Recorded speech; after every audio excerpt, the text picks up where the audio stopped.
Oh shit. We back in the building. No, this ain't a podcast or nothing like that.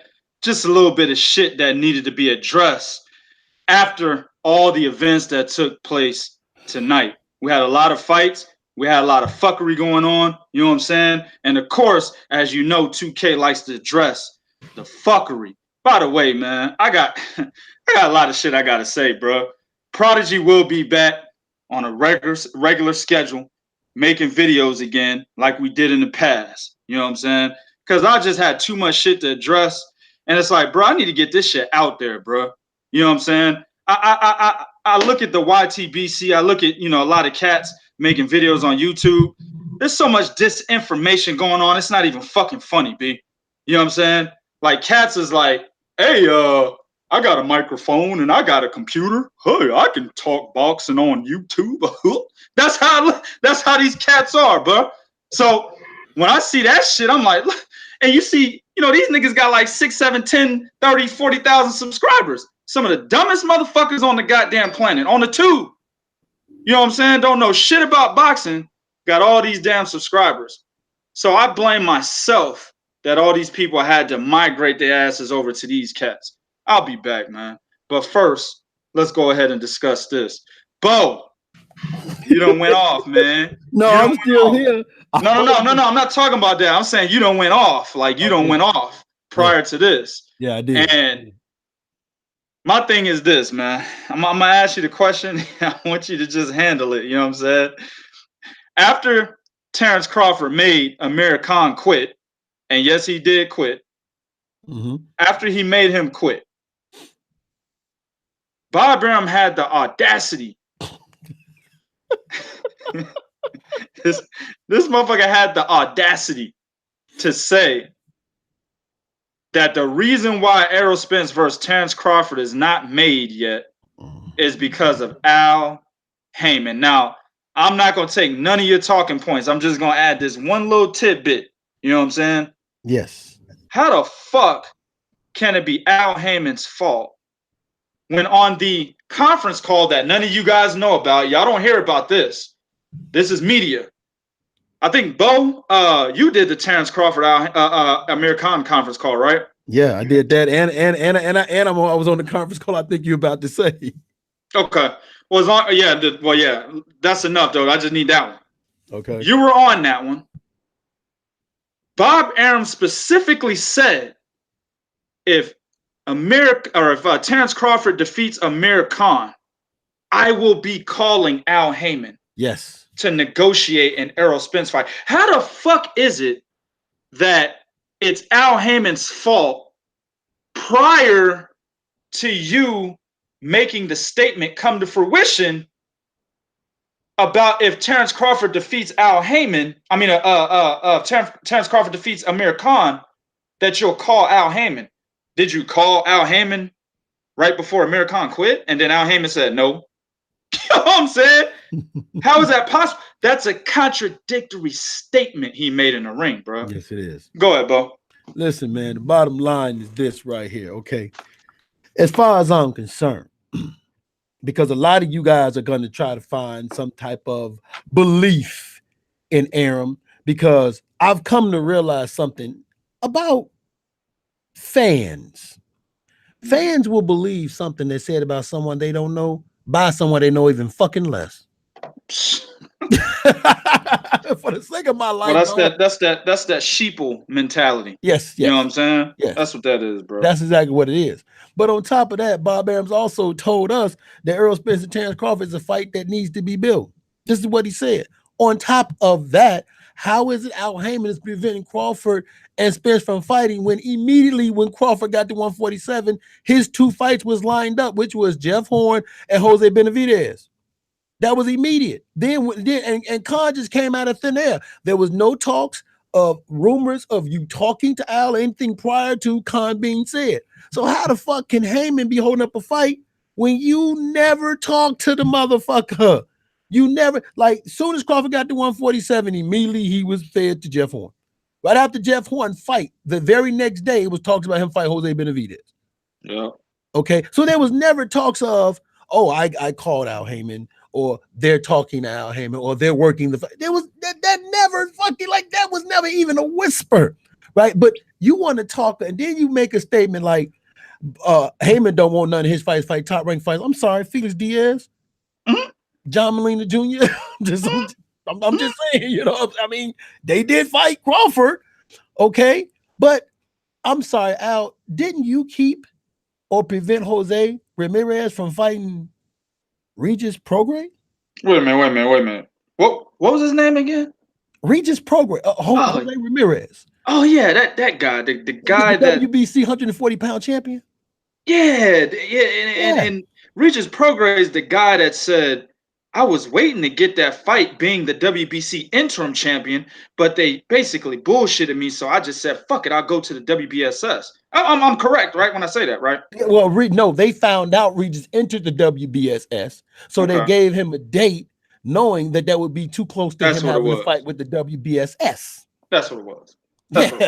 Right. Then they further prevented Maurice Hooker because he entered the WBSS, but they prevented him from being a part of it by offering him money to fight on the top rank card. Remember that? Because they said, well, you fight on top rank, then you'll have a fight with Jose Ramirez in unification matchup. So they lured him out of the WBSS tournament. Right? Yeah. Wait a minute. I'm sorry. What's that fight? Yuriakis Gamboa, Juan Manuel Lopez. You milked that fight. Yuriakis Gamboa and Mikey Garcia. I believe you milked that fight. The reason why Floyd left is because you wouldn't let him fight Cotto. Well, remember when he or De La Hoya, you wouldn't let him fight Cotto or De La Hoya. You're right, exactly, because Floyd wanted De La Hoya a long time ago. Because remember, there was always that rival when both of them were under the top ranked banner.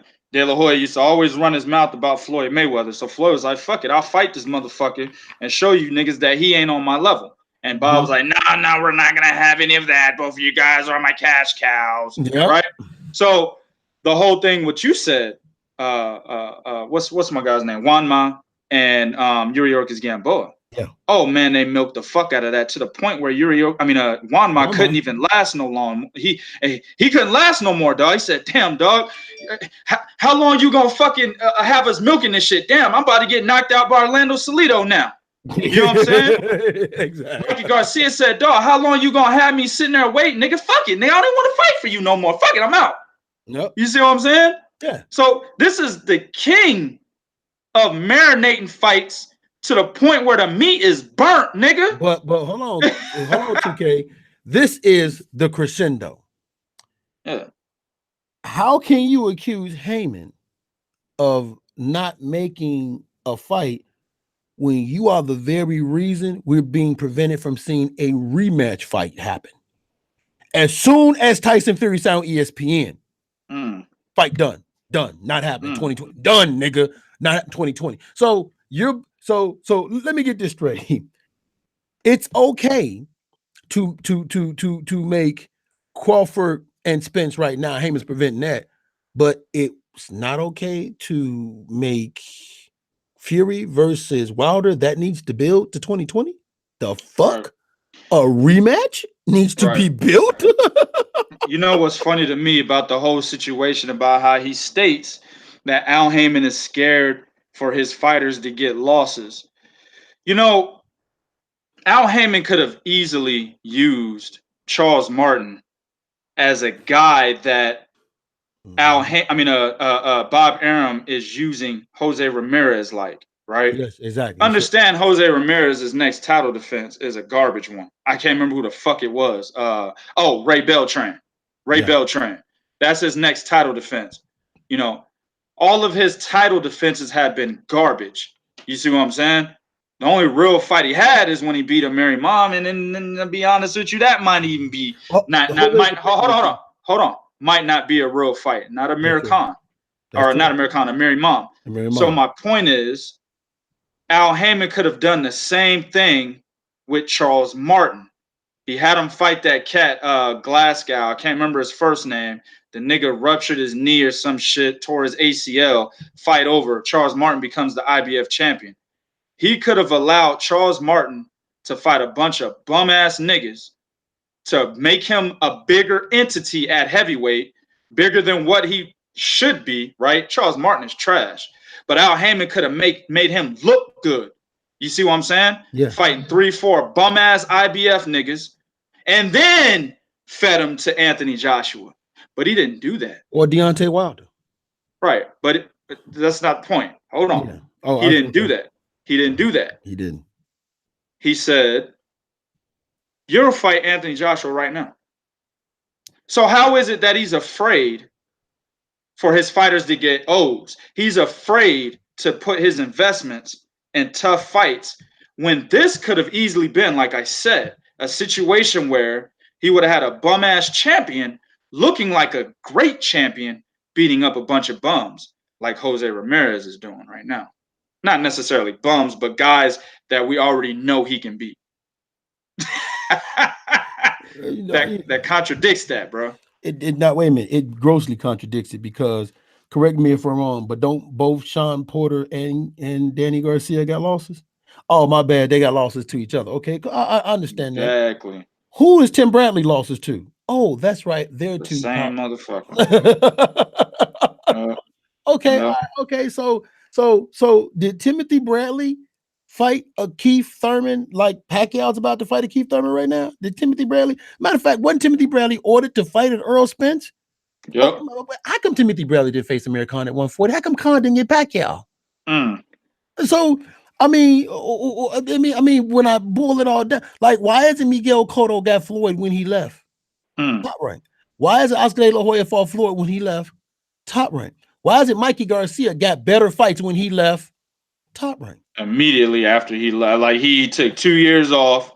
As soon as everything was cleared, the dust settled, this motherfucker career start taking off. Right. Right. So, you know, it's like, and then you say he don't want him to take losses. Didn't Adonis Stevens just fight Gavazic? Isn't Marcus Brown the #1 guy to fight Gavazic next? I mean, isn't that not about to fucking happen right now? I'm sorry, didn't Aleta Alvarez fight fucking Kovalev? Yes, he did. Matter of fact, he fought Kovalev, got a co-promotional deal with Top Rank. Yep. Rematch Kovalev. Yep. Because Aleta Alvarez is a PBC fighter. You want to know? And before y'all say, no, he's not. Yes, he is, motherfucker. I was there when talking to Marcus goddamn Watson. Shit, we was at the fight talking to Marcus goddamn Watson. If you don't know who Marcus Watson is, he's one of the twin sons of Sam Watson, who was the right-hand man to Al Haymon. Right. Okay. So how can you say he don't want his guys to fight and take motherfucking losses? Like, that shit is crazy. But like I said, I know Ramirez did enter that WBSS tournament. I know that didn't happen. Right. You know, I know he didn't. I know, hey, he never entered that. I know Manny Pacquiao never was a unified fucking champion, and he only had a unification bout twice under Top Rank. I know that. As a matter of fact, for whatever reason, when Timothy Bradley went to 147, the same shit happened to that nigga. So, like, how are you saying what you're saying when you have a history of doing, like, see, you know, the thing about saying anything about Al is nobody talks to him. Well, he don't talk to the media and all of that, right? So Al is one of them dudes that you can say whatever you want to say, because you know what, he ain't gonna say shit back. He ain't gonna say shit back, right? You know what I'm saying? So it's easy to blame him, because just like the commentator said at the end, he said, well, it is frustrating because you don't hear from Al, right? So, and you don't hear from Al. But my thing is, like you said, 2K, we was on the conference call. It's in the go to 3kingboxing.com. It's in the article. He specifically said, when Crawford wins, I'm going to call Al Haymon to make the fight. So that statement tells me, #1, you didn't talk to Al prior to this fight happening. You have not talked to Al prior to this fight happening. My man Jose Ortega saying, all this is true, but Al is holding up this fight, and that's what we're concerned. How's Al holding up the fight? He never talked to him, Julio. Well, Julio, rewind the podcast, or at least rewind this show, and go back to why we told you that is a contradictory statement. Yeah. In the damn conference call that Bo was on, Bob Arum straight up said, as an answer to a question about Errol Spence and Terence Crawford, he said, if Terence Crawford defeats Amir Khan, I will call Al Haymon. Yeah. Well, He just defeated him. So how is Al Haymon holding up the fight? He just defeated him. See, he had the opportunity to say it in that conference call that, yeah, I've tried to contact Al Haymon numerous times, and the motherfucker don't return none of my calls. He's been holding up this fight. No, he said, I will call Al Haymon after this fight. Yeah, that contradicts what he said in the ring tonight. So so if you want to believe what Bob Arum is saying, that makes it hard because you'd have to believe the contradiction. Well, wait a minute. Let's see, come on, man. Not just that though. See, my thing is, if like Bob is never shy about being boisterous, right? He'll let you know if he made an offer to somebody, right? He'll say, we made an offer. He never he never ever said he made an offer to Al for the Spence fight. He's never said that. So how is it Al is holding up a fight that was never freaking talked about? Like, that's the part that I'm trying to get together. Is he specifically said after this, I'll call Al Haymon. Now, if he calls Al Haymon now, and okay, yeah, cool. But after this, he said, hey, after this fight, I'm gonna call Al Haymon. So how is it immediately after the fight? Like my man said, what did he call Al Haymon? Al Haymon like, nah, I'm good. Man, look, man, like I said, man, before people, and this is the problem, people believe what they hear, man, at face value. Nobody wants to go and do research. You got to research what people are saying, man. You know what I'm saying? We put a lot of information on 3kingsboxing.com. We put a lot of information about this fight in particular on the website. There's a lot of shit that people are saying that will tell you that what Bob Arum has said in the ring at the end of this fight is false. And we're not even big. Listen, man, we don't give a shit about siding with nobody, man. This is all about making fucking big fights. You know what I'm saying? I don't think Terence Crawford is ducking Errol Spence, and I don't think Errol Spence is ducking Terence Crawford. Of course not. What I think it is, what's good, Mike James? What I think it is it's all about marination. The same shit that every fucking promoter has ever done in the history of boxing, right? It just so happens that marination happens more today than it did back in the day. That's the fucking problem. Yeah, it happens way too much today. That's the fucking problem, right? Right. But at the end of the day, I'm going to correct a false statement, man. And if it makes me look like I'm supporting one guy over the other, then so fucking be it. Y'all should know, based on my reputation, Bo's, and the reputation of 3kingsboxing.com, we don't do that. We just correct when shit is incorrect. That's it. And based on what we heard Bob Arum say out of his own fucking mouth on the conference call, what he said in the ring tonight is a contradictory statement, meaning he's bullshitting you guys. Okay? Now, here's my 2 cents. Do I believe the people in the background always play a part in why big fights don't get made right away? Absolutely. Oh, yes. I agree with that. Absolutely, 100%, straight up and down. Yeah. You know what I'm saying? All right? 180-degree angle in this bitch. You know what I'm saying? Straight up and down. But at the end of the day, I'm not going to sit here and say, oh, it was Al Haymon's fault, when I heard Bob Arum say, I will call him after this fight. Fuck out of here, man. No. As soon as he said it, bro, I was like, this motherfucker on some shit. And like Bo said prior to us pushing play on this podcast, or at least, start on this podcast, Bo mentioned that Bob Arum was just trying to rile up the fans. He was.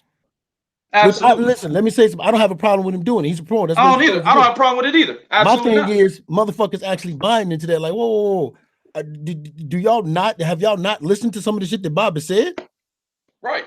Like, that's my thing is, listen, like I don't really get all upset and crazy about what promoters say or do or whatever, because they're supposed to do that. They're trying to promote. But when I see fans, especially ones that tell me, oh man, I'm about follow boxing, blah, blah, blah. Okay, fine.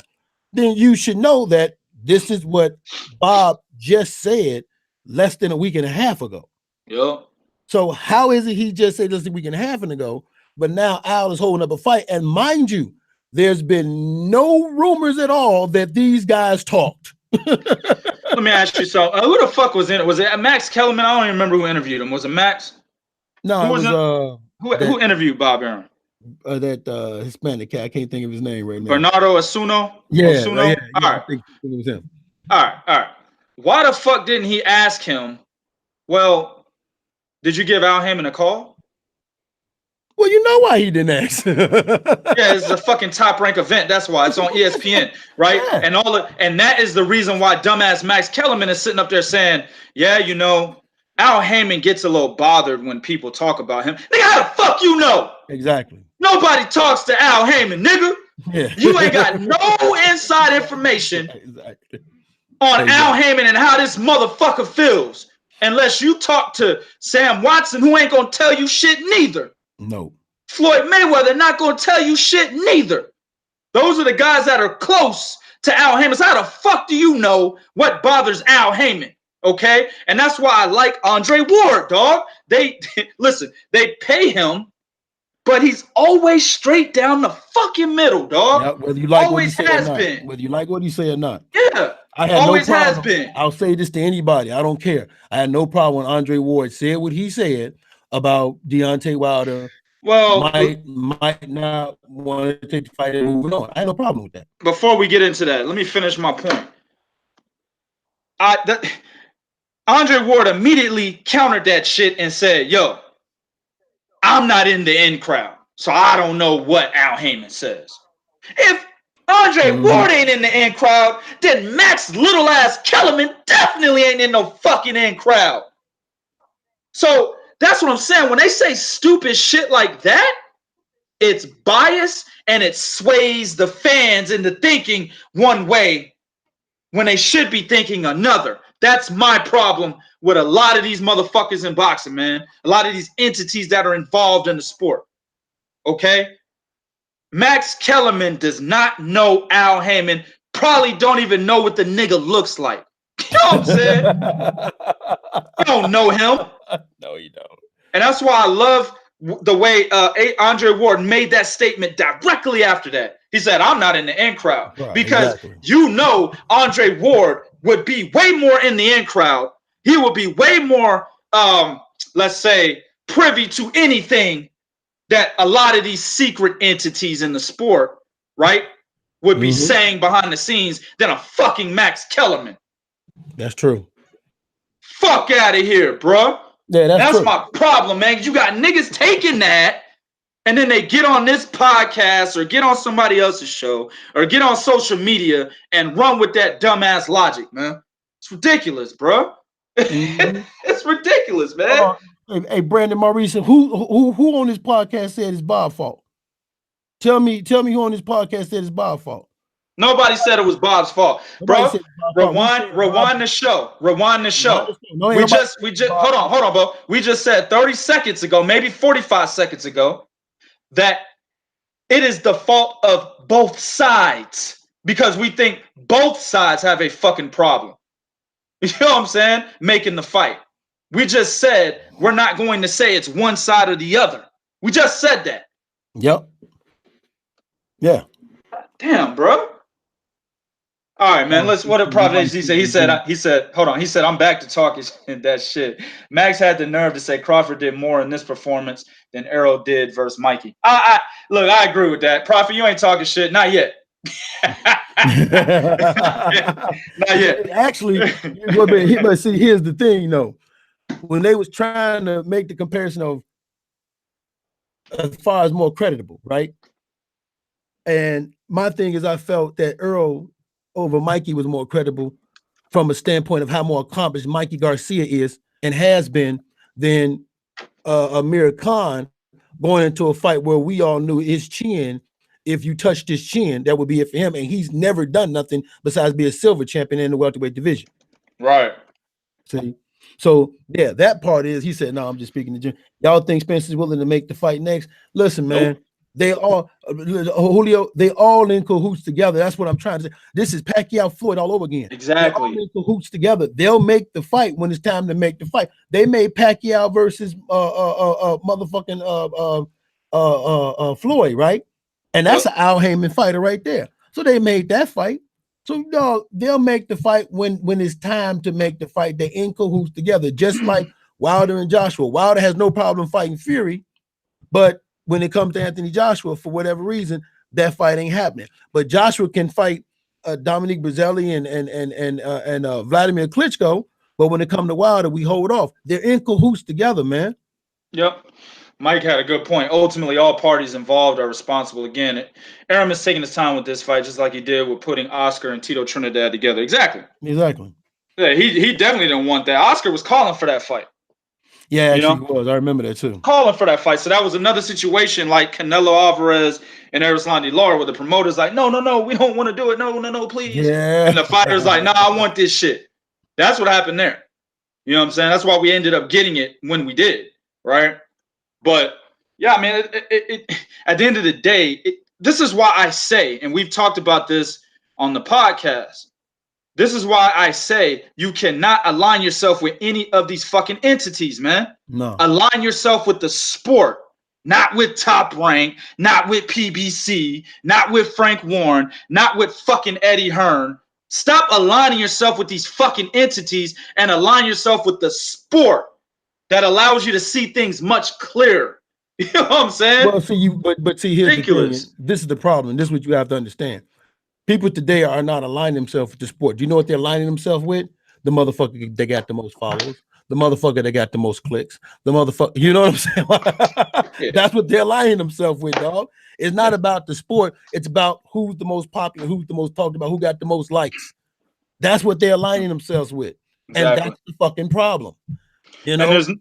Go ahead, my bad. Go ahead. That's the problem. Boxing has taught you the commercial side. You just saw Shakur Stevenson get booed in an excellent performance in a big step-up fight.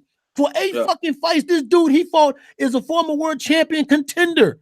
He got booed because he didn't get a fucking knockout. So they booed an excellent performance by a fighter simply because he didn't get the knockout. Why? Because that's what boxing sells you. It sells you the commercial shit instead of teaching you that, hey, man, this is boxing.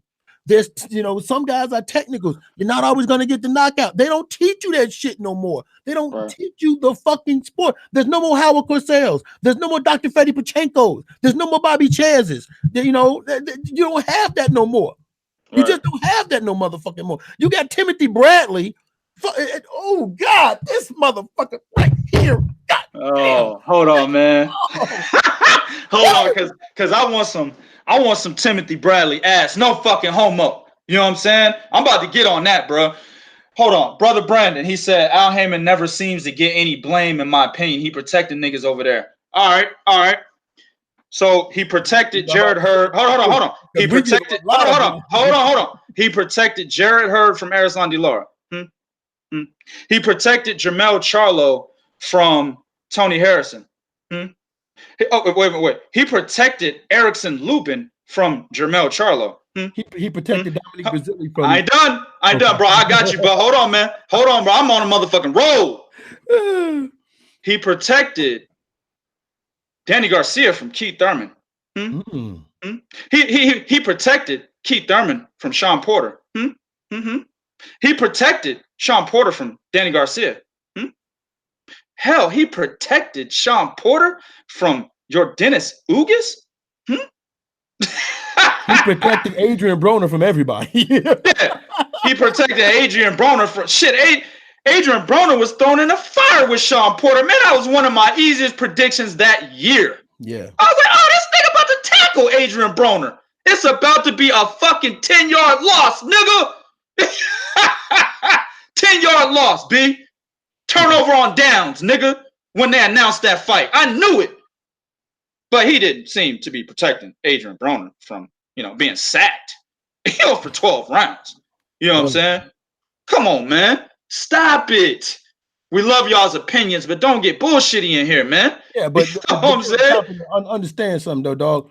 We don't give a fuck about who you are. We've blamed Al on this motherfucking show. Fuck yeah, I blamed Al plenty of times. Publicly came out and said that, look, Al Haymon did Oscar fucking wrong. I understand, but the nigga did Oscar wrong when he fucking gave Richard Schaefer $10 million to get him out that buy and then walked away with all his fighters. That was some bogus shit. Well, when Al Haymon was renting out the venues, he was putting what they call when you have a reservation, you put money down on it. Reserve. He was putting money down, reserving the bigger venues to keep De La Hoya and Arums from getting them venues on the dates they want because he was reserving and they wouldn't fucking use them. That was wrong as fuck. That was wrong. It was some dirty ass shit.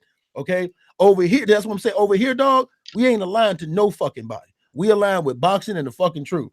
So I'm not gonna sit here and act like that it's all Haymon fault. When, like I said, man, I follow boxing. I've seen Don, I've seen Haymon, I've seen Al, I've seen all these motherfuckers, dog, do some bullshit, man. All of them. I've seen all these motherfuckers make in-house fights to their hearts was fucking. Did I really need to see Timothy Bradley fight Mac Pacquiao 3 times? Did I really need to see 3 Pacquiao versus Ed Morales? How many Marquez fights did I fucking see? You know, so they, man, they all make in-house fights because that's how they built their brand. Well, Bob Arum and Oscar De La Hoya for sure were the top motherfuckers making in-house fights. You know what I'm saying? And then over in the UK, of course, it was Eddie Hearn. But Eddie Hearn and Frank Warren got that beef, so they were like, fuck it, we do our own shit. You know what I'm saying? Same thing with top. I always say, in using an analogous statement, fucking Frank Warren is Bob Arum because he's the OG over in the UK. Mm-hmm. Eddie Hearn is the UK's version of Oscar De La Hoya because he's the newcomer. You know what I'm saying? He's a young cat, right?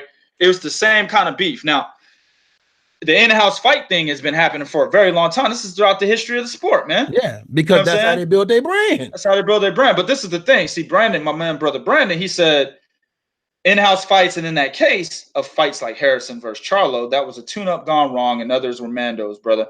No, Tony Harrison Charlo versus Ezanlada wasn't a Mando. No, he said Harrison versus Charlo. Yeah, but he said that others were Mandos, and the other fights you named were Mandos. Charlo versus Lauder was not a Mando. Well, none of that fucking matters. My point is, how is that protecting your fighter, right? Mm-hmm. When, let's say, Keith Thurman versus Danny Garcia, how is that protecting anybody? And that wasn't a Mando. That was a unification matchup. I'm just saying, how is that protecting anybody? I know what he's trying to say. He's trying to say that Al Haymon is protecting his guys from outside forces. But at the end of the day, it doesn't fucking matter. A loss is a loss. The fans don't care. Well, you only lost to an in-house fighter, so we respect you. No. If you lose to an in-house fighter, or if you lose to a fighter outside of your goddamn house, the fans are going to see it as a loss regardless. So how is it protecting them? No, I agree with you. That's true.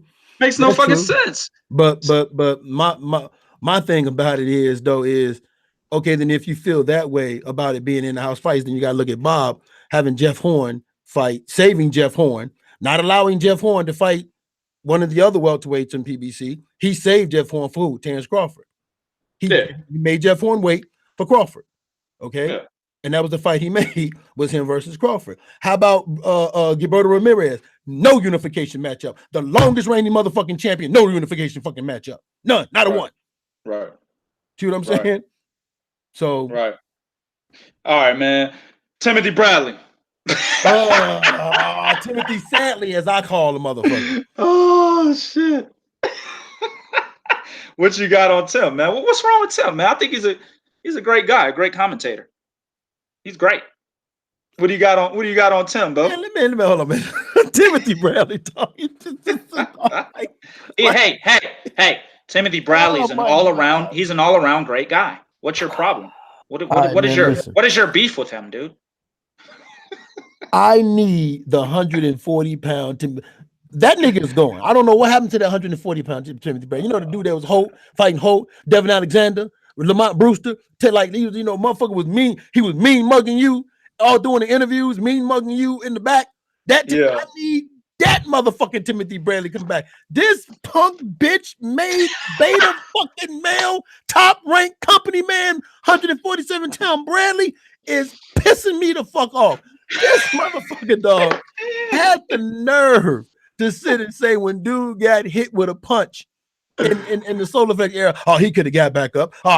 He could have got back up. I'd have got back up. I'd have got back. Hold on, dog. Wait a minute. Stop. Then he talking about something. Oh man, Khan is showing Crawford too much respect. He shook hands. You the nigga that told fucking Manny Pacquiao you take him out to eat, bitch. What the fuck is you talking about? I told you. He literally gave Manny Pacquiao fellatio in the ring after that third fight. Remember in the interview, he goes, and I got hit with that punch, and I was like, ooh wee. I was like, did this nigga just say ooh wee? He said, ooh wee. He said, punch ooh. that he got hit with. He said, ooh wee. And then on top of that, he said, yeah, you know what I'm saying? Yeah, we reported on that too tough. It's on Three Kings Boxing. And then on top of that, he tried to say, like my man Bo said, yeah, I'll take you out to dinner, get you a steak and some potatoes and all of that. You know what I'm saying? You and the missus and little Pacquiao. Anything you need from me, anything you need, just let me know. You want me to grab it or something right now? I can do that. Get the fuck out of here, bro. I can't stand Timothy Bradley, the new Timothy Bradley. The old Timothy Bradley, that was my dude, bro. Yeah. Like I was at 140 was my guy. I ain't gonna even lie. I was advocating for a Timothy Bradley Floyd Mayweather fight back in 2009. Heavy, bro. Heavy. You know what I'm saying? But then I'm gonna tell you what happened to him. I'm gonna do a solo video about this shit. So I ain't gonna just drop it all right now. It's coming. Fuck it. I told y'all in the beginning of the show. I'm coming back, man. Too many whack niggas on YouTube that's giving so much disinformation. It's ridiculous. You know what I'm saying? What happened with Tim Bradley was when he defeated Manny Pacquiao in the first fight officially, right? Yep. He hated the fact that he became the villain. And he did whatever he could to get the fans to love him. And that's why you saw him go out there against Ruslan Provodnikov and turn himself into a fucking human punching bag. That's why he did it. And he even told you. He said, well, I was trying to placate to the fans. I mean, this dumb nigga don't know what the word placate means. He didn't say that. But I'm just saying. He says something equivalent to that. You know what I'm saying? So that's what he did, because all the death threats and shit that Manny Pacquiao fans were giving him, he couldn't handle that. He was afraid of that. That's not me. I can't handle this. This is too much for me. Fuck it. I'll just fight like you guys want me to fight. That's what happened to Tim Bradley, man. You know what I'm saying? And I'll go into detail on a solo video about that shit. But that's what happened to him. And that's what you're seeing today. This Tim Bradley that is turned into what Bo said, a fucking beta male, right? I'm laughing at the fact that Shakur Stevenson, who had an excellent performance, he did. Excellent performance. Not taking anything away from Shakur Stevenson. Excellent performance. Right. This was a fight that a lot of people build to be a 50-50 fight on paper. Shakur Stevenson turned that bitch into an 80-20 fight. You know what I'm saying? 90-10, goddamn. 90-10. You saw right? Better than I did. Right. Now I thought Christopher Diaz had some moments. Yeah. One of the scorecards fucking said, yeah, he did, Brian. He took his wife. He took his balls. Yeah, exactly. One of the judges had Shakur winning 100-90. I didn't think that was right. I think I had Diaz winning 3 rounds. You know what I'm saying? Okay. 100 to, yeah, 100-90 was outrageous in my opinion. He should have gave Diaz a couple of rounds, right? But at the end of the day, Shakur Stevenson did still dominate. He had an excellent performance against a guy that was a step-up fight, right? He cemented his name as a motherfucker at 126 that is a serious contender after tonight. But if you let Tim Bradley give you his opinion, well, ain't nobody at 126 touching Shakur Stevenson. I'm telling you right now, ain't nobody touching Shakur Stevenson. My man next to him was like, what, Josh Warrington, Leo Santa Cruz, Gary Russell Jr.? Come on, Timothy, you're getting ridiculous on me now, man. He was like, no, ain't nobody, none of them touching Shakur Stevenson. There goes Tim Bradley giving more fellatio to fighters, bro. No fucking way on earth should you be saying at this moment in time, a nigga that's 11-0 just had his first step-up fight against a guy that, by the way, just 2 fights ago took a loss to a guy who doesn't have an amateur career. The nigga was 0-0 in the amateurs and just turned pro in Japan, right? A guy who was his first fight in the United States too, by the way. Masahito Ito. Right? Whooped his ass and took the vacant belt. That was just 2 fights ago. On top of that, Christopher Diaz is moving back down to 126, right? He just moved back down to 126 in his last fight. He was at 126 in this fight. The Masahito Ito fight was at 130. Yep, 130. All right? Now, of course, again, I'm not taking anything away from Shakur Stevenson.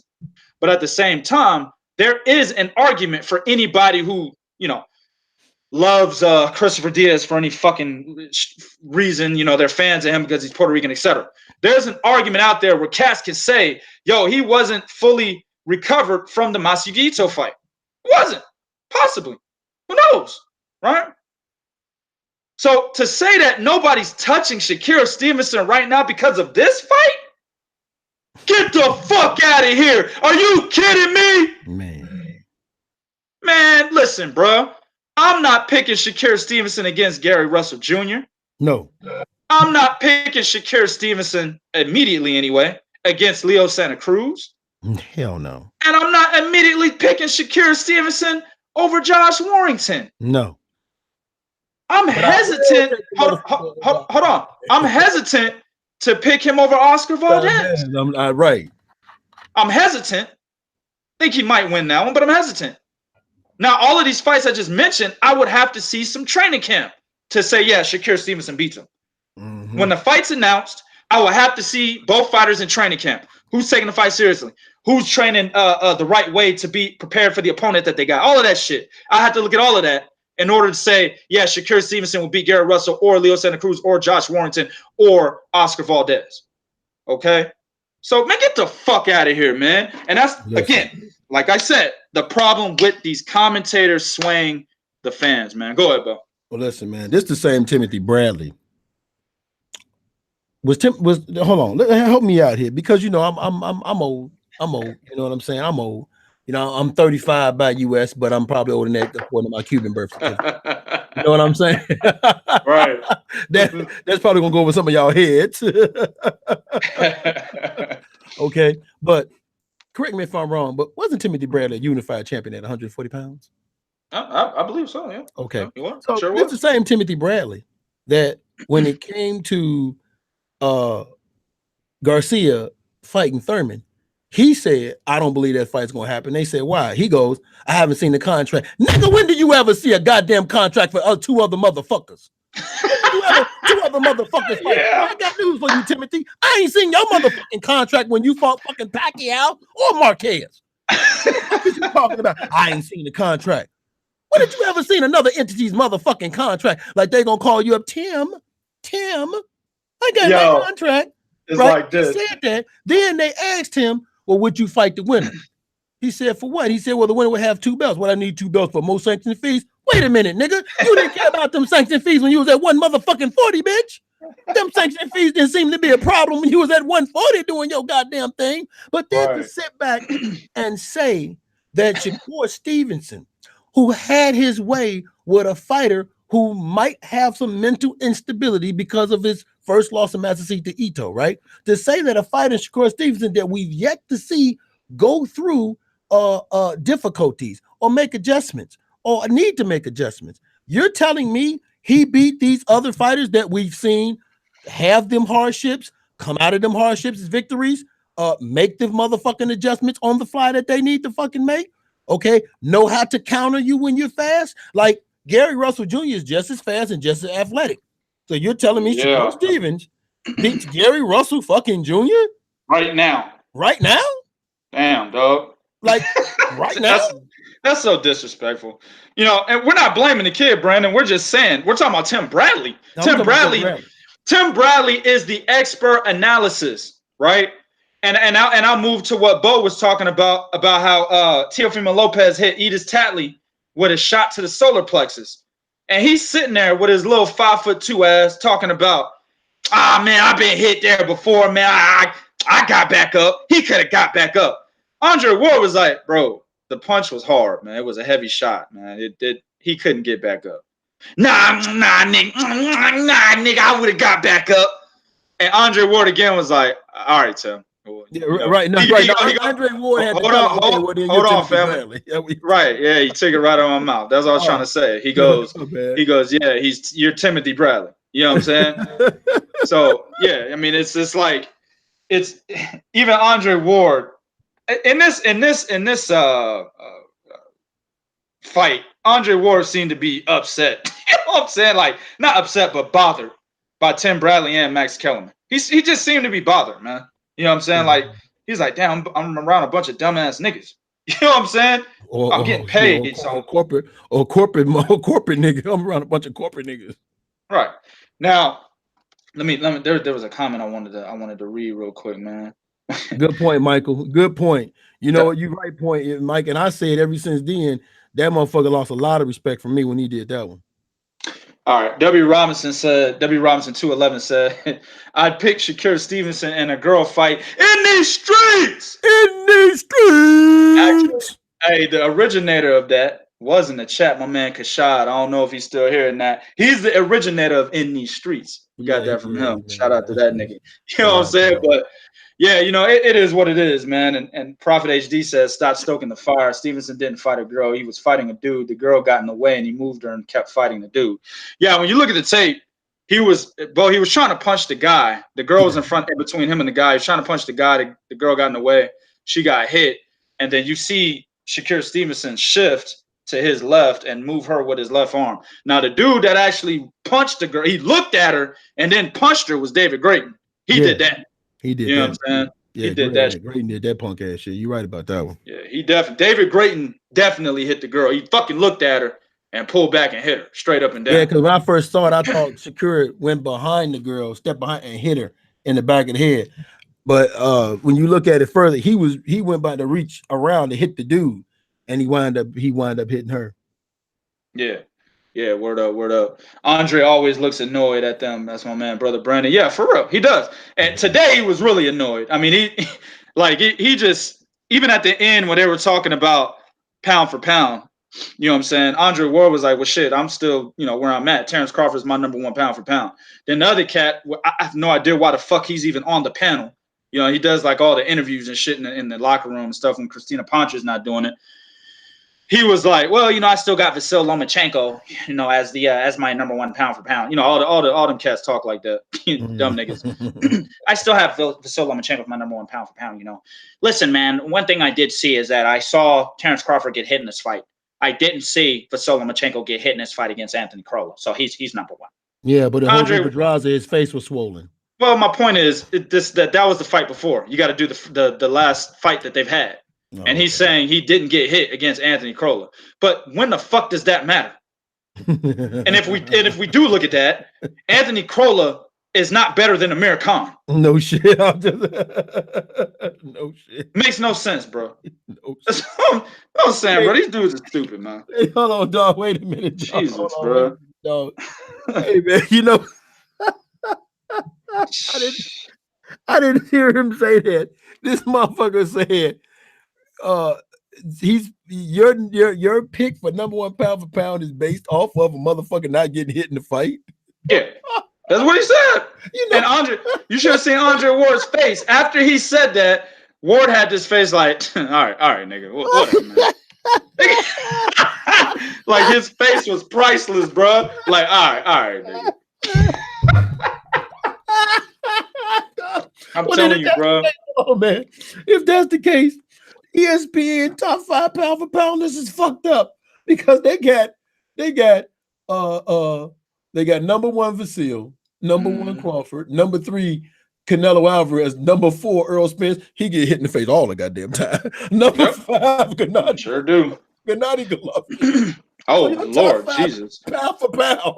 It's all fucked up then if I go on. I'm telling you, man, they need to hire new people, man. We would kill that panel easily, bro. They need to hire us. Now I'm putting in my application, nigga. You know what I'm saying? Get these whack-ass dudes off of here, man. They don't know shit about boxing, man.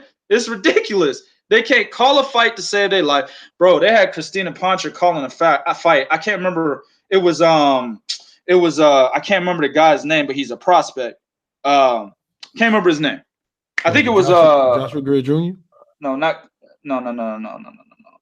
was gonna say Ija Diaz Kavaliauskas, but I don't think it was Kavaliauskas because Kavaliauskas just had a draw with Red Robinson. It wasn't him. It was another guy that's a top ranked contender at welterweight, I believe. But anyway, the nigga hit the nigga with a straight right hand and slept him. And Christina Poncher goes, it was a straight right hand, by the way, guys, a down the middle punch. You can't confuse this with anything else. Best Sputin, good shit. I knew brother Brandon was that nigga. Best Sputin. Exactly. Okay. He hit him with a straight down the middle punch, dog. And here comes Christina Poncher. Oh, what a big left hook.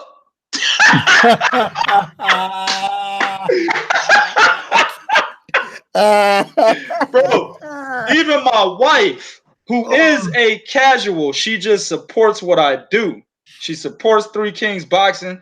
She supports me when I gotta cover these fights, so she watches it with me.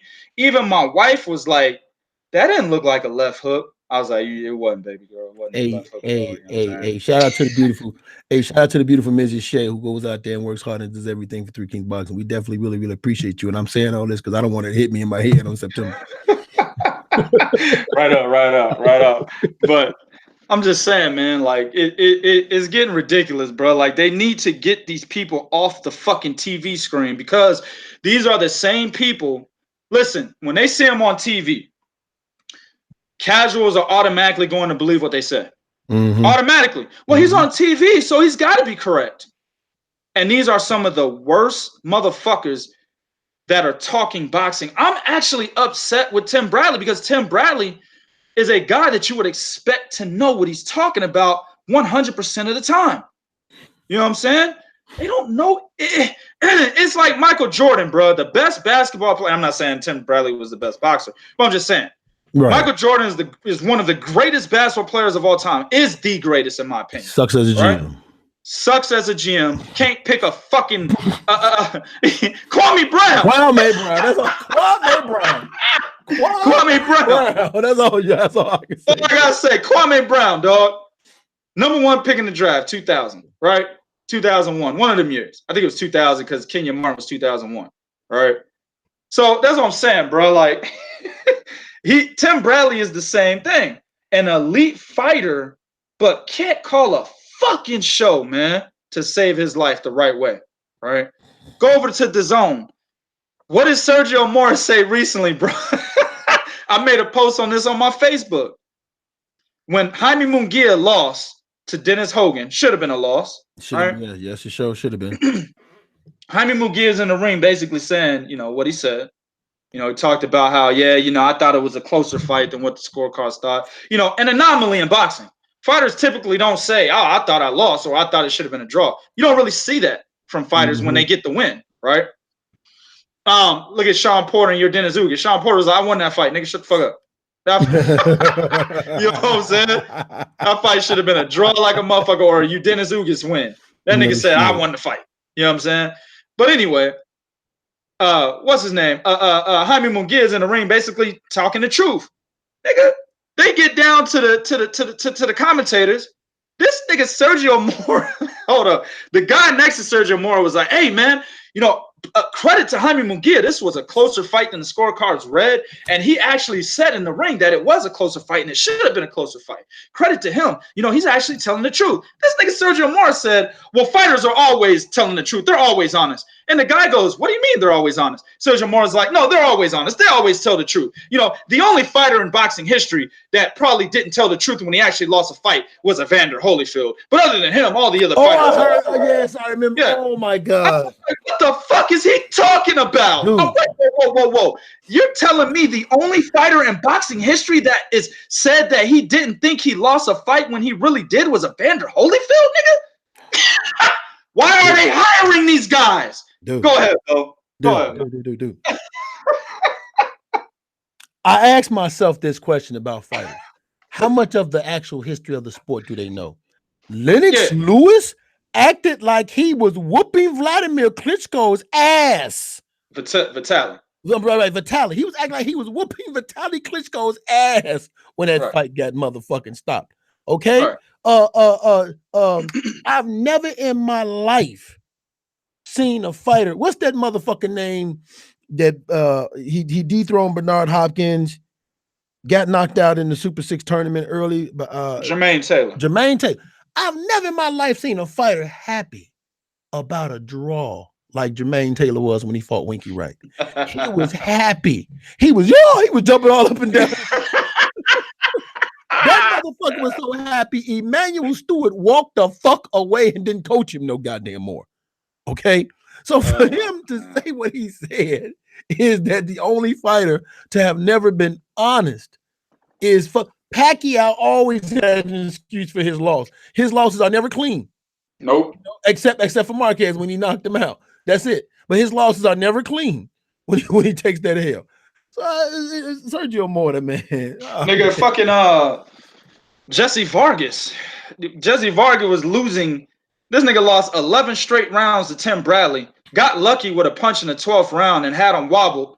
And then when he, didn't knock him out because he couldn't, he lost the fucking fight the way he should have lost. This nigga gonna be like, man, I was gonna knock him out, man. The referee fucked it up. I was gonna knock him out. I didn't lose this fight. Well, wait, hold on, brother. You lost 11 straight rounds.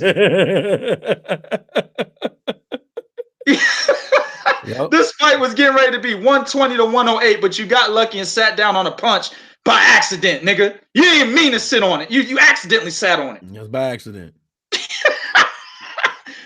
Bernard Hopkins, we go back to Winky Wright. Bernard Hopkins was tripping when they called that fight a draw. You know what I'm saying? Bernard Hopkins said, I won 8 rounds. This is the same Bernard Hopkins that to this day will tell you that Joe Smith pushed him out the ring. Yeah. You got your old ass knocked smooth clean out the ring, bro. The replay just...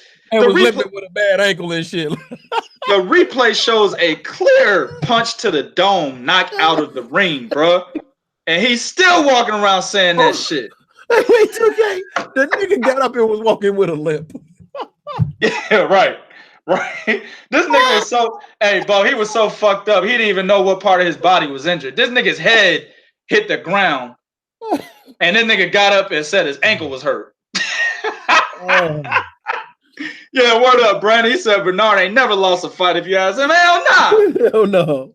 Gabe Rosado's another one. Yeah, Gabe Rosado still be saying he beat Peter Quillen. If they wouldn't have stopped that fight, he was going to beat Peter Quillen. No, he wasn't. Man, real quick, man, before we end it, I want to talk a little bit about Amir Khan quitting before we end it. Oh, yeah. What's up? There's a lot of misconception out there. You know what I'm saying? A lot of people are saying that Virgil Hunter stopped the fight prematurely. Amir Khan was trying to take the 5 minutes that he's allocated when he gets hit in the dick. And, Virgil Hunter stopped him from being able to take that 5 minutes by stopping the fight prematurely. That's false, 100% false. Listen, Amir Khan did what Guillermo Rigondeaux did. Now, here's the difference. Guillermo Rigondeaux was being outclassed without being touched very much. Mm-hmm. In that fight, he was just a step behind Vasily Lomachenko, right? And he couldn't figure the matrix out. Rigo is a type of fighter that he does watch film, but when he gets in the ring, he comes with a game plan, but when he gets in the ring, he makes adjustments to that game plan, kind of like an audible in football. You know what I'm saying? You know what game plan you're going to use, but when you see the field, you decide to change something about it. That's what Rigo does, right? So Terence Crawford does too, right? These guys have mastered being able to adjust real time. Well, the problem with Rigo was he couldn't do that against Vasily Lomachenko. Absolutely right? True.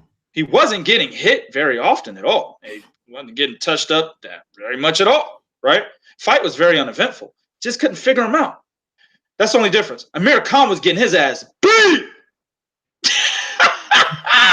Get fucked up, nigga. He was getting fucked up. Yo, understand, bro? Yo, I'm watching the fight like, shit. That's how I'm watching the fight, bro. He getting fucked up. He get hit in the balls, which it was I don't know what the fuck. Terence Crawford was talking about the end of that fight. Yeah, I don't know what Crawford was talking about either, dog. What'd he say, Bo? What'd he say? Me with that when he was like, no, that wasn't a low blow. Yo, that nigga came up. They said, Terence Crawford, you just won your fight, man. How do you feel? My man came up. Greasy. First of all, this motherfucker wasn't a motherfucking low blow. All right? I was like, hold on. You can't start the interview saying some shit that's 100% false, nigga. The whole world saw that shit was a low blow. You damn near hit the nigga in the calf muscle. It was so goddamn low. You know what I'm saying? So it was an extra low blow, right? Extra low blow, right? Amir Khan was like, fuck it, I'm done, B. I'm out. He said, I'm not even taking the 5 minutes. You know how I know that? Because Virgil Hunter, I actually heard the shit, was asking him, do you want to continue? Do you want to continue? Do you want to continue? Amir Khan was like, no, right? Then in the post-fight, I actually said that. I had made a post on Facebook before the fight was actually stopped, right? And I said, don't get it confused about this stoppage when I say he quit. Virgil Hunter asked him multiple times if you want to continue, and Amir Khan said no. I made that post before the fight actually stopped, right? Then in the post-fight interview, Virgil Hunter confirmed what I heard. He said, yo, I asked him, and he didn't want to say it, Bo. They asked him, they said, well, did you stop the fight or did Amir Khan stop the fight? He kind of stuttered and hesitated a little bit, but then he said, fuck it, I'm just going to say it, man. He goes, I asked Amir Khan, do you want to continue? And he said no, because he said his legs were not underneath him. He confirmed it. Exactly, Corey. Amir Khan was trying to get the disqualification. When he realized he wasn't going to get that, he said, fuck it, I'm out. I'm tired of getting my ass whipped all around this ring. Got my bitch watching. I can't do this no more. That nigga's my bitch is watching, and my other bitch that I was caught jacking off on Skype for, dog. Yeah, both of them watching. I can't take this shit no more. I'm out of here. Give me my money. I'm leaving. Yo, what do you feel? How do you feel about that, Bo? Is Amir Khan as soft as a lot of these other quitting ass niggas in boxing, man? How do you feel, man? Okay, here's the thing. I'm not gonna say he's soft as some of these guys that quit. I think the thing with Amir Khan is 35 years old, been getting his ass beat on and his chin tested, and this was the one time that fight. Normally he's able to resist that and pull through. That didn't happen here tonight. And his hand speed, ironically, was nowhere near that it was. Like his hand speed became a non-factor immediately. That's why his ass went down. Okay. Yep. That shit became a non-factor immediately. That's why he went down. So this was just a situation of, man, I'm older. My ass is getting beat on and whooped on. Okay. Like he said, I'm a changed person. When fighters say shit like that, because I heard him say that earlier, he said, he reconciled everything with his wife. They had a baby. I'm a changed person. When fighters talk about being a changed person, the thing about being a fighter is you cannot be a changed motherfucker while you're fighting. If you're a fucking asshole, mean ass, bitch ass nigga, you got to remain a fucking asshole, mean ass, bitch ass nigga. When you change that about you, you are no longer a threat. You are no longer hungry. You are no longer a motherfucker that everybody's going to fear. You're going to be the motherfucker everybody's going to come to whoop your ass. It's just like that bully on the block. When he gets knocked out, now everybody want to fight the nigga. See? So, Amir Khan, he has changed. And at the end of the day, it was accumulation of those body shots, it was accumulation of that ass whooping. That it was like a volcano. It erupted. When he got hit in the dick, that was the icing on the cake. Hey man, look, I'm done, man. No, I'm done. I'm done. My legs ain't there. This nigga been whooped. And his legs ain't been there since that knockdown. This nigga whooped my ass. My legs ain't there. I came in here thinking that I'm the bigger man because I've been at 147. I'm the stronger dude, and this motherfucker is showing me, dog, you ain't got a chance. I'm done. I should have kept my beard on and would have softened some of this shit. But I'm out of here. My Donna didn't fucking daze me. Danny Garcia didn't. Man, I'm done, niggas. I'm out. Bye. Listen, man. Yeah, my thing is this, man. I think he killed any type of credibility that he may have wanted for a Kell Brook fight at any point in time, nigga, like 2020, 2021, 2022, whenever. He killed it, bro. It's done. It's over. It's over. He's in the post-fight talking about, I'm sorry to my fans. I'm going to come back from this. I'm going to come back. No, you're not, bro. No, you're not. No, bro. Because, listen, let's look at the timeline, bro. Your last two fights, Samuel Vargas. A lot of people thought you was going to get knocked out in that fight. Sammy Vargas is a fucking journeyman. And you were swaying all around the goddamn ring when you got flicked on the chin in that fight, bro. My man got flicked on the chin, B. You know what I'm saying? Sure in a clinch, Sammy Vargas coughed and the air touched his chin. That nigga Amir Khan wobbled. You know what I'm saying? I'm telling you, bro. So they saw that. They said, man, Amir Khan's done. It led to a lot of people saying this was going to be an easy fight for Terence Crawford. In this fight, not only did you get your ass battered like a fucking battered wife who didn't have it motherfucking dinner ready for the man who just got home from work. That's right. You quit. You quit, bro. So your fans are like, I don't really want to see you fight anybody anymore. I guarantee they're thinking that right now. They mad as fuck. You know what I'm saying? Yeah. A lot of people out there, bro. A lot of Amir Khan fans are like, yeah, you know, Khan's taking this training camp very seriously. We're gonna wait and see what happens in this fight.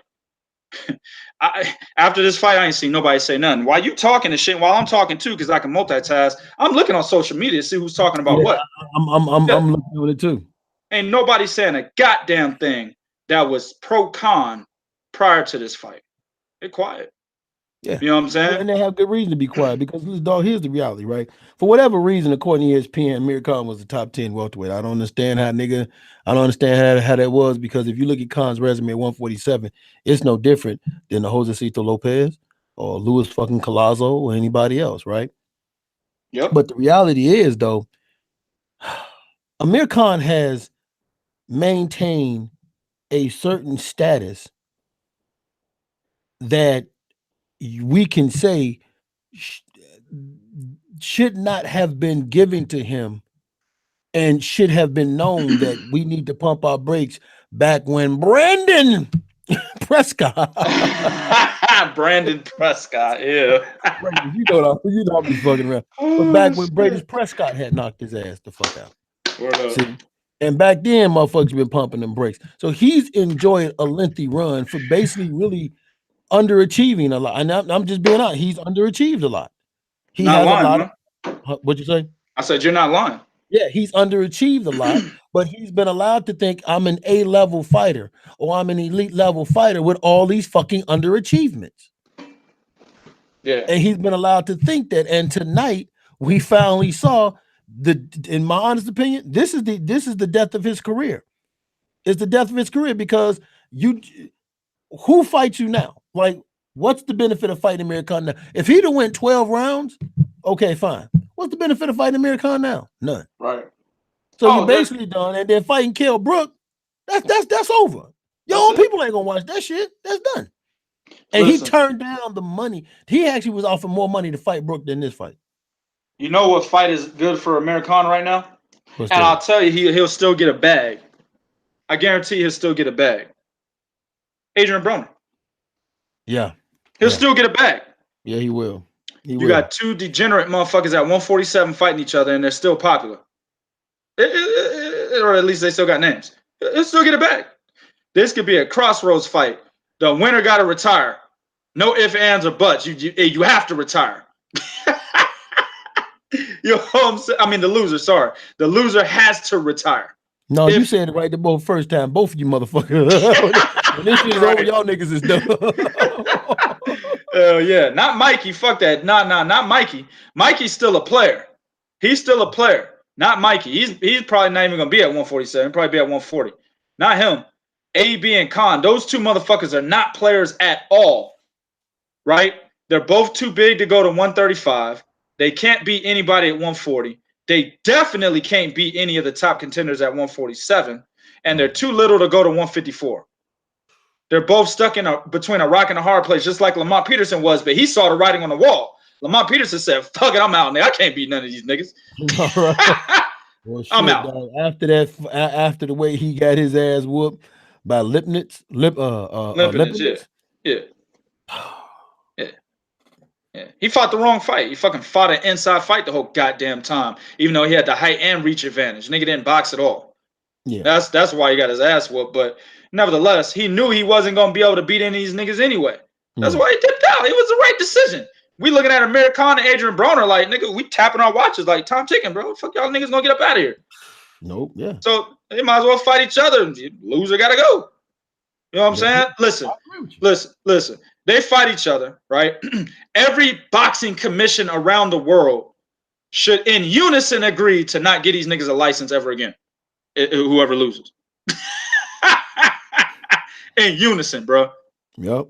That's the stakes for that fight.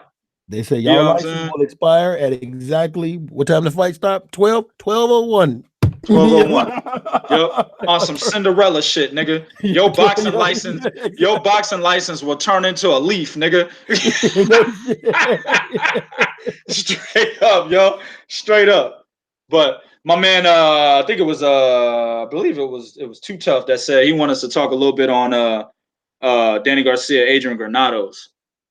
And to me, man, I kind of was going to skip that fight because it really doesn't mean anything to me personally. I think it means something to Danny Garcia because, you know, he was coming off the Sean Porter loss. If you look at Danny Garcia at 147, he's pretty much lost the bigger fights, in the division, right? He beat Paulie Malignaggi, right? Am I correct on that? And then he beat Robert Guerrero and Brandon Rios. You know, guys that he should have beaten. Yeah. But when he stepped up, fought Keith Thurman and Danny Garcia or Sean Porter, he lost to those guys, right? So, Danny Garcia is in a situation where I gotta still beat the B- C+ level fighters, C level fighters, in order to keep my name relevant in the division. And I knew that he was going to be Adrian Granados. Granados is a one-dimensional fighter. You know what I'm saying? Guys that are actually intelligent in the ring are going to be Adrian Granados. And they really don't even have to be that physically skilled. Just be intelligent enough to be able to use the skill sets that they do have in the right manner to be able to defeat their opponent. Danny Garcia is not really what you would say a great fighter at everything, right? Danny Garcia is an average fighter at everything that he does. He's actually in my opinion, and I'm not talking about stylistically, I'm talking about how you would rate a Danny Garcia, how you would rate him, right? Okay. He's kind of like an Andre Ward. Andre Ward wasn't great at anything, but his IQ, right? He was above average at everything, and then his IQ was fucking exceptional. That's Andre Ward. Danny Garcia is average at everything, but then his IQ is good. You see what I'm saying? Yes. So his IQ is average. I think it's a little better than average. Danny Garcia. I think it's good. I think it's a little better than average. I think his skill set is average. You know what I'm saying? But the IQ level that he has is what allows him to defeat these B- C level fucking fighters in the fashion that he beats them in. On top of the fact that he does have power in both hands. But when he steps up and fights guys, he loses. He's going to lose to those guys. You see what I'm saying? So this fight, Adrian Granados was talking greasy. You know, Bo was hoping Adrian Granados wins because he's the heart of Chicago. No, he's not.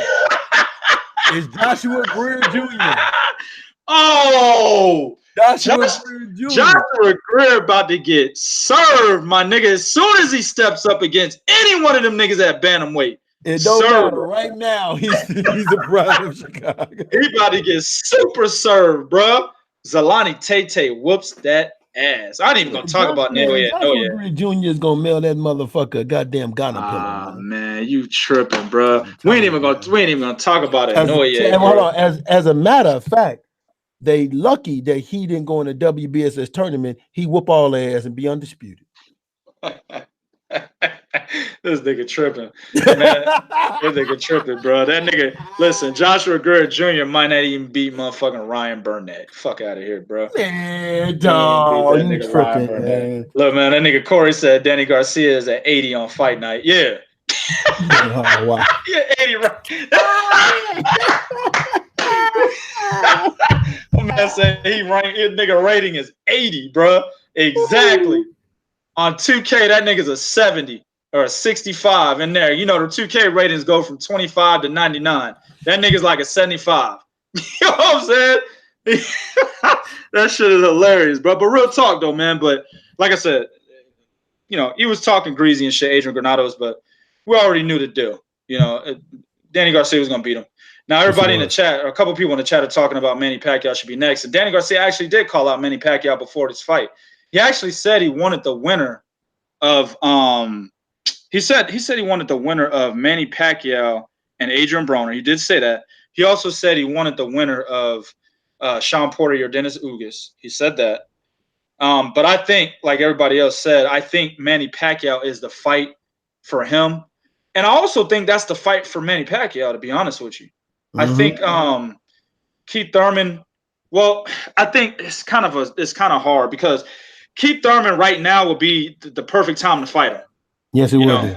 He's still rusty off of the Josecito Lopez fight and the long layoff. It'd be the right time to fight him now. Don't let that nigga get comfortable. But Danny Garcia as a whole is probably the best fight for 40-year-old Manny Pacquiao in terms of stylistically. You know what I'm saying? So, man, that's a tough call right there if I'm Manny Pacquiao, man. But Danny Garcia looks to be the right fight for him. And like I said, Manny Pacquiao is the right fight for Danny Garcia. I agree with that one. What do you think about that, man? I think you're absolutely right, because here's the reality is what Danny Garcia don't like to do, he don't like moving. And Manny Pacquiao, even at his age of 40, he still gets up on his toes and he moves around. Okay. Danny Garcia is ineffective when he has to step towards you or step backwards. Danny Garcia likes to operate in the pocket, like in that what we call the wheelhouse circle of battle. And some of you all boxing know exactly what I'm talking about. He likes to operate in that wheelhouse circle of battle, which that's Danny Garcia. This is the reason why when he fought Lamont Peterson, and when Lamont Peterson was boxing, he was giving him all kinds of motherfucking hell. It's a good fight for Manny because Danny Garcia will only be effective if you stay in that wheelhouse, and it's a good fight for Danny Garcia because Pacquiao does have a tendency to a time to where you can catch him in between the combinations and counter him. That's why Marquez called him. So I agree with you. I definitely agree with you.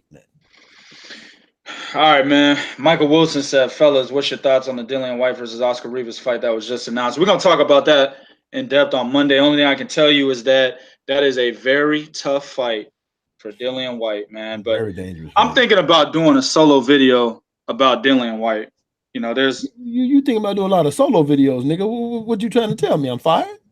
Nah, man. Yeah, we gotta get Prodigy back on track, man. Like I said in the beginning of this podcast, man. Listen, motherfuckers is listening to the disinformation, bro. They listening to this shit, man. You right. I feel you. You know what I'm saying? You know what I'm saying? So I gotta get myself back out there, bro, and educate these motherfuckers like I used to. That nigga, you know Prophet. Hold on, man. Wait, Prophet, did you fight or hang out at the gyms? That nigga Prophet, dog. You see his comment? Put your foot in this hula hoop and box. Yeah. That's a gym. That's a gym phrase, the bro. The wheelhouse circle of battle. Yeah. That's a gym phrase, bro. That's the wheelhouse circle of battle. That's what we call it. The wheelhouse circle of battle. Yep. Prophet don't know nothing about that. He heard that from somebody else. Yeah, no shit.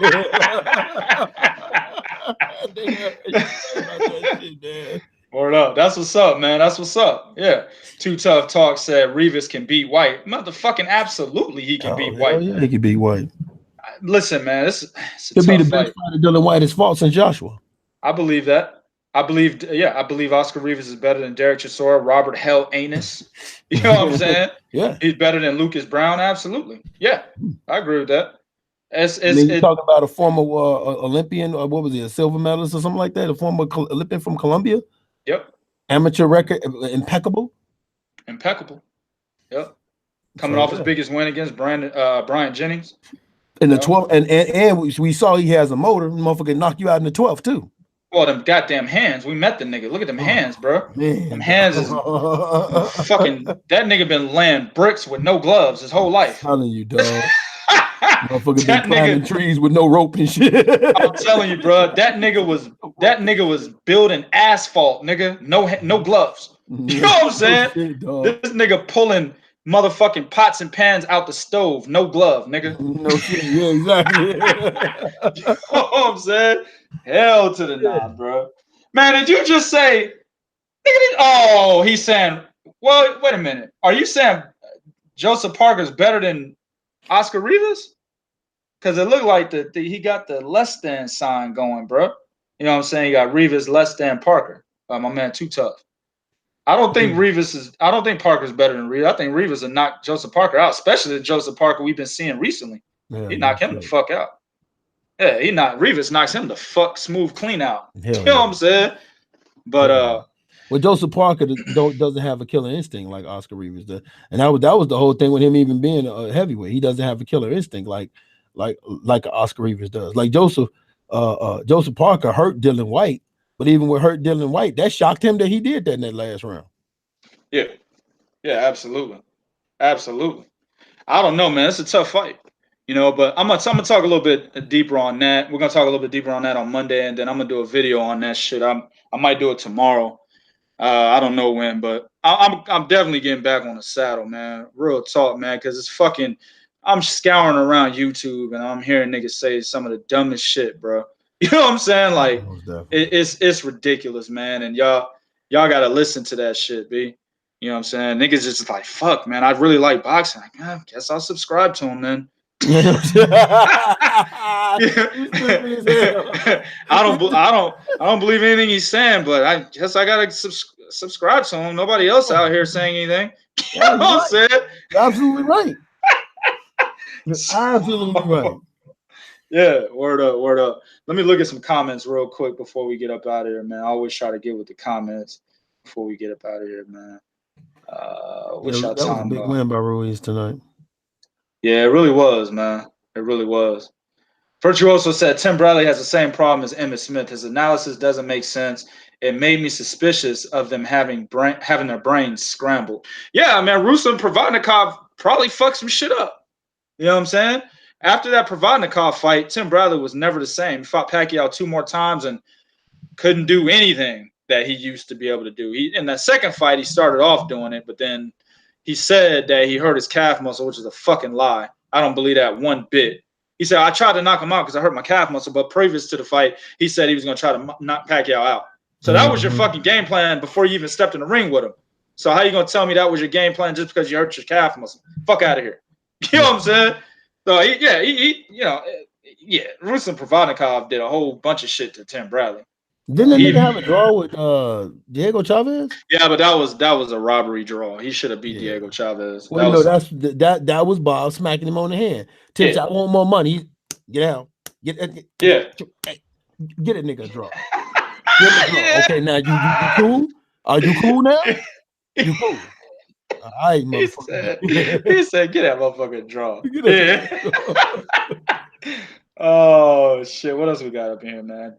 My man Corey Cunningham. 3 Kings boxing in the house. 3 Kings. Along with my man Mike Wilson. Man, proud to Corey Cunningham, man. Covered the PBC card. Appreciate you, bro. Oh yeah, man. Go ahead and check them recaps recaps on 3kingsboxing.com. Corey Cunningham wrote all about the PBC card. Adrian Granados, Andrew Ruiz Jr., and Brandon Figueroa, who's looking good at 122 pounds, man.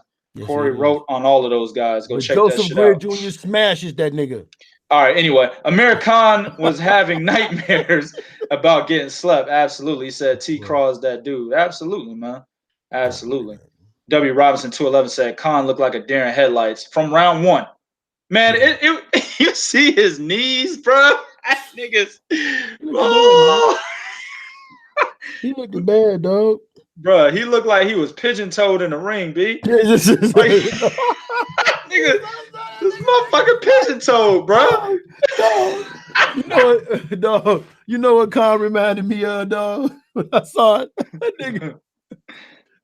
And fellas, you all can agree with it, and ladies out here, if you hear this, you know I ain't lying. Khan reminded me of that nigga that bust that good hard raw nut. Legs is just dead. Yeah. Your legs is just you go to stand up, legs nigga is just dead. Oh shit. Your legs is dead. Man, knees go weaker than a bitch, bro. Hell yeah. My man Too Tough said Khan gonna spend this $5 million on Pakistani trannies. That's fucked up, man. My man Mike Wilson said, has Khan gotten Timothy sadly soft? He's softer than Tim Bradley. Bradley's never quit. He just lost fights. You know what I'm saying? To Manny Pacquiao. He's never actually quit. He's softer. When you quit, you softer than that. Yeah. You know what I'm saying? I gotta give you that. My man Brandon said, I don't want to see Khan or Broner ever again, and I'm from Cincinnati. Apparently, man, if you go look at Adrian Broner's Instagram, he's selling bricks in Cincinnati. I seen a damn Instagram video. That shit was kind of funny, bro. I was laughing. He had them bricks. He was like, yeah, I got that shit. Nigga rolled up, got out the car, walked up to AB. He was like, yeah, man, I got the halves, I got the H, you know what I'm saying? We got all that shit over here, man. He walked over to a backpack, and this nigga pulled out real bricks. It's stupid, bro. This nigga pulled out real cement blocks and shit. Nigga. That shit had me dying, bro. That nigga's funny, man. He's stupid. He's stupid as fuck. He pisses me off when we talk about his ring, his abilities in the ring. But he's a funny nigga, man. He's stupid, bro. But yeah, he in Cincinnati selling them bricks, man. Man, AB. Hell yeah. Last one, man. Virtuoso. Shit, after this fight, the UK won't be riding with Khan anymore. They're investing their hopes for Luke Campbell and Josh Kelly. He said Luke Campbell. Probably Joe Cordina, man, not Luke Campbell. Joe Cordina, Josh Kelly. What's the other Kelly, man? I can't remember his name right now, bro. Josh Kelly. No, it's Josh Warrington and Josh Kelly. What was it? Josh Taylor, not the other Kelly. Josh Taylor. Josh Taylor. Yeah, Josh Taylor, Josh Kelly. You got Joe Cordina, maybe Luke Campbell, but Luke Campbell, they know he lost to Jorge Linares and Yvonne Mendy. They're not really fucking with him like that, but the top motherfuckers, like I said, Joe Cordina, Josh Kelly, and Josh Taylor for sure. Yeah, and that's at the lower weight. At the heavy, when you get to the bigger weights, they fucking with Daniel Dubious. Yeah. And they may regain their love for old Anthony Yard. Man, Anthony Yard about to get sparked, smooth, clean out if he fights Kovalev in Russia. Anthony Yard ain't ready for that kind of work, man. Hey, but he needs to fight him. I'm not saying he shouldn't fight him. I'm saying he should fight him, but he's not. He's not ready for it. Real quick, man, dog. How do we do? Or are you saving this for Monday? Big Baby Miller. Yeah, we saving that for Monday, man. What you doing, man? 2 and 3. Nigga. Damn, nigga. Hey, what time is it? Yeah, it's 2:00 in the morning, Central Time. Nigga, Bo gotta go to bed, man. Yeah. Too tough. He said everybody's name wrong, man. Carnello, Eddie Hearns, Lee Shelby. He said everybody's name wrong. Ain't gonna accept Regis Prograde because I remember when I said his name wrong, he checked me real quick. Yeah, multiple times. Yeah. I say my name. I say my name. Multiple times. Actually, the way you say his name is the way you're supposed to say it is actually easier than the way, because I used to say it wrong too. He just didn't know about it because I didn't talk to him like that. Oh, okay. Yeah, but the way you actually say Prograde, that's easier than Progrius. You know what I'm saying? Yeah. That shit easier than that.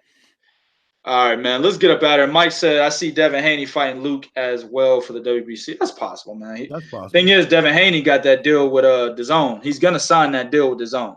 Yeah. I actually posted that article on Instagram, and Devin Haney liked it. So he's acknowledging by liking it that he's probably gonna fuck with DAZN. You know what I'm saying? So I don't know if Luke Campbell is a Frank Warren fighter, if I'm not mistaken, right? I think Luke Campbell's with Frank Warren.